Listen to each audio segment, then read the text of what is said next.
Anin Bojo, Saganakwe Indigenous, Gojwanung and Dunchba, Shikendodem. Hi, my name is Jaida. My spirit name is Red-Winged Blackbird Woman, and I'm from the Oshkwazan team of tracks. And this is Koya. And today we're going to be reading 13 Moons on a Turtle's Back, a Native American Year of Moons by Joseph Bruchac and Jonathon London, and illustrated by Thomas Locker.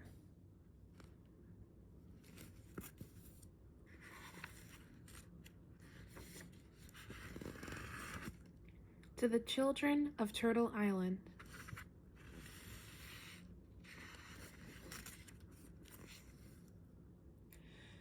Grandfather leaned over the long spruce log. The small boy stood close, waiting for the old man to notice him.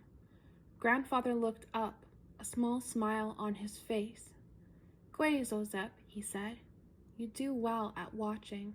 Come closer. See now what I have done." Zozep reached up to touch the carved shape of the turtle. "How many scales are on old turtle's back?" Grandfather said. Kana looked up. Zozep counted with care. 13, he answered. Grandfather said. There are always 13 on old turtle's back, and there are always 13 moons in each year. Many people do not know this. They do not know, as we Abenaki know, that each moon has its own name, and every moon has its own stories. I learned those stories from my grandfather. Someday, grandson, if your memory is as sharp as your eyes, you will be able to tell them to your grandchildren. Grandfather, Zozep said, do other native people have moons too? The old man nodded. Yes, grandson.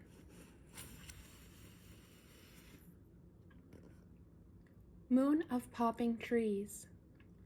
Outside the lodge, the night air is bitter cold. Now the frost giant walks with his club in his hand. When he strikes the trunks of the cottonwood trees, we hear them crack beneath the blow. The people hide inside when they hear that sound. But Coyote, the wise one, learned the giant's magic song, and when Coyote sang it, the frost giant slept. Now, when the cottonwoods crack with frost again, our children know, unless they hear Coyote's song, they must stay inside, where the fire is bright and the buffalo robes keep us warm.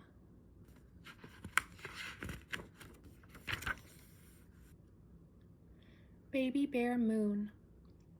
Long ago, a small child was lost in the snow.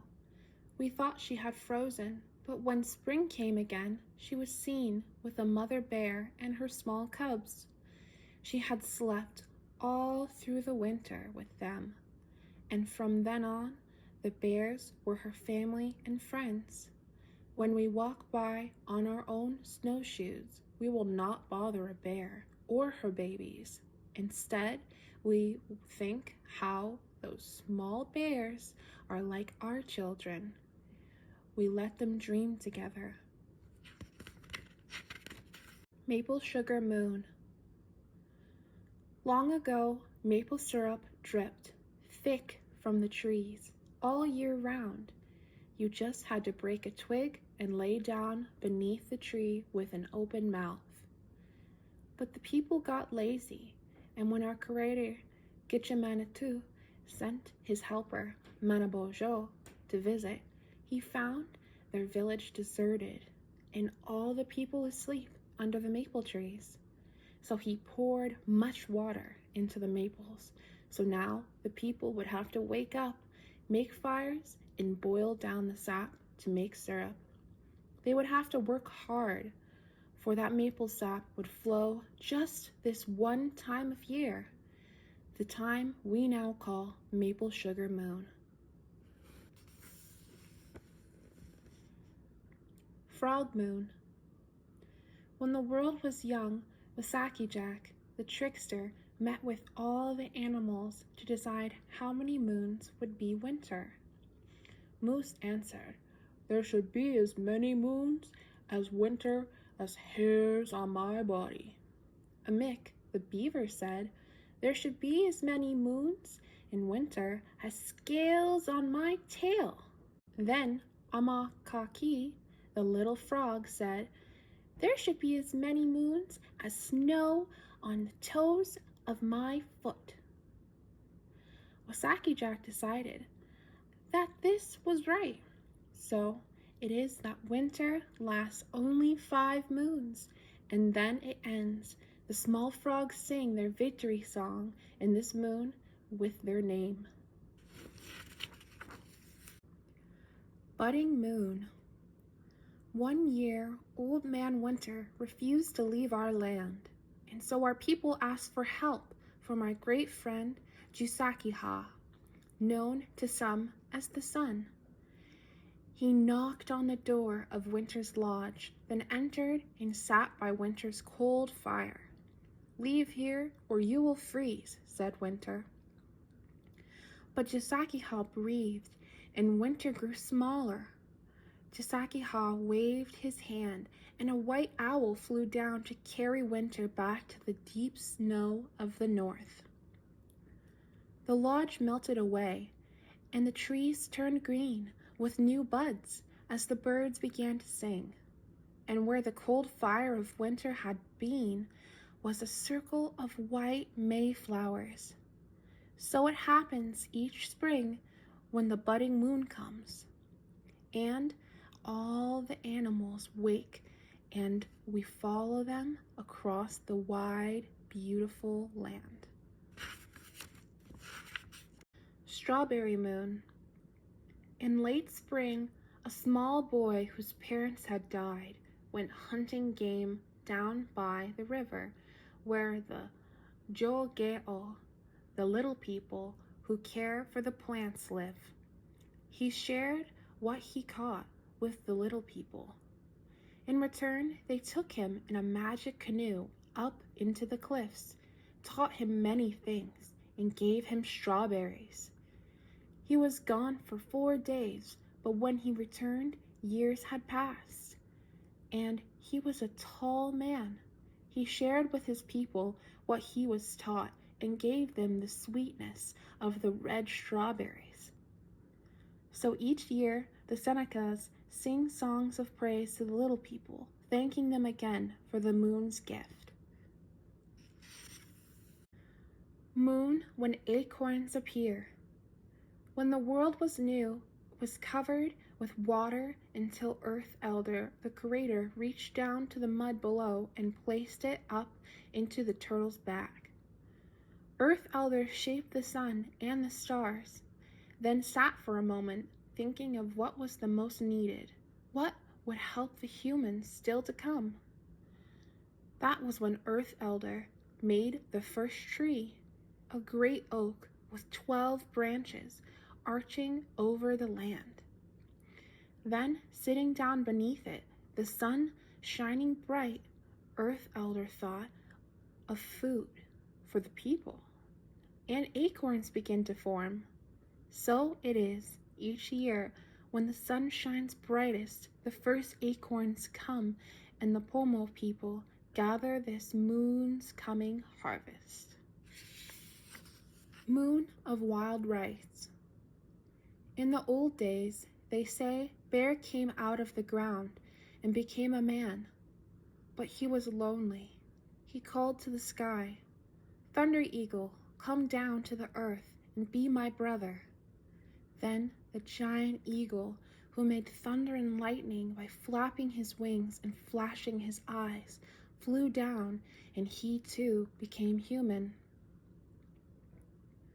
Then the Creator, the good mystery, made the thunder people. The water bearers gave them the gift of corn and fire.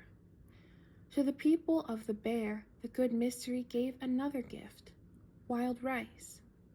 When the thunder people came to visit the bear village near the mouth of the Menominee River, they brought with them water and fire and corn. The bear people gave them wild rice in exchange, And so it came to be that those two families lived together and harvest this special food in the wild rice moon. Moose calling moon. In this season, when leaves begin to turn color, we go down to the lakes and with birch bark horns make that sound which echoes through the spruce trees. The call of a moose looking for a mate. Moo-ah-ah, moo-ah-ah. If we wait there, patient in our canoes, the moose will come. His giant horns are flat because long ago, before people came, Golipsclap asked the moose what he would do when he saw human beings. I will throw them high on my sharp horns, Moose said. So Golipsclap pushed his horns flatter and made him smaller. Now, Moose, he said, you will not want to harm my people. So the moose comes and stands, strong as the northeast wind. He looks to us, then we watch him disappear back into the willows again. Moon of falling leaves. Long ago, the trees were told they must stay awake 7 days and nights, but only the cedar, the pine, and the spruce stay awake until the 7th night. The reward they were given was to always be green, while the other trees must shed their leaves. So, each autumn, the leaves of the sleeping trees fall.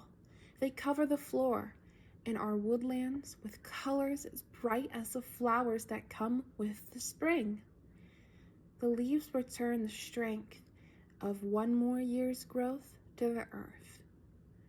This journey the leaves are taking is part of the great cycle which holds us all close to the earth. Moon when deer drop their horns. Now it is the time when all the deer must band together in their winter lodges. All autumn, the bucks fight with each other, each one seeking to prove himself stronger, each wanting to be the chief of his people. At one time, the deer kept their horns all year, but when they entered those winter lodges, the bucks continued to fight with each other. Earthmaker, seeing how the deer suffered, sent Nanabush, his helper, to loosen the horns from their foreheads. It's in this moon of late autumn. Now, each winter, when the deer gather, just as we enter our medicine lodges, they leave their weapons outside the door. Their horns drop onto the earth, white with peaceful snow. Moon when wolves run together. Long ago, an old wolf came to that time when his life on earth could last no longer. My people, he said, you can follow my footsteps when the time comes for you to join me in the skyland.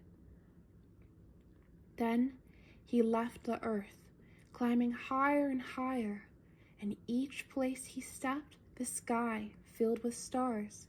Skunk, Manitou Tonka, we call the wolves the powerful spirits who look like dogs.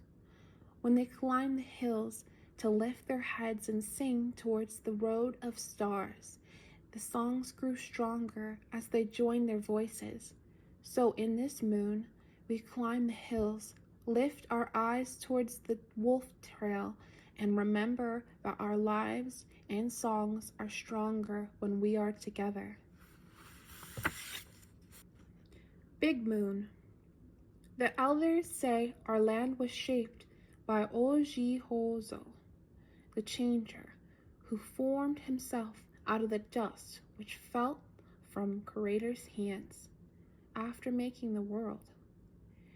He pushed against the earth to rise, and great mountains rose up on either side. Then the waters flowed into the place where he stood and made Lake Champlain, the lake we call Pa-to-ba-gok, the waters between. When Ojihozo's travels on this earth were done, he came back to rest by the lake once again, making the circle complete. So it is that our own people of the dawn place one final moon at the end of each cycle. We call it Kichi Kesos, Big Moon. Its name is the last in our cycle of season, 13 moons on Old Turtle's back. So we hope you enjoyed that story, and miigwech for listening, and we'll see you next time with our next story next week. Mama P.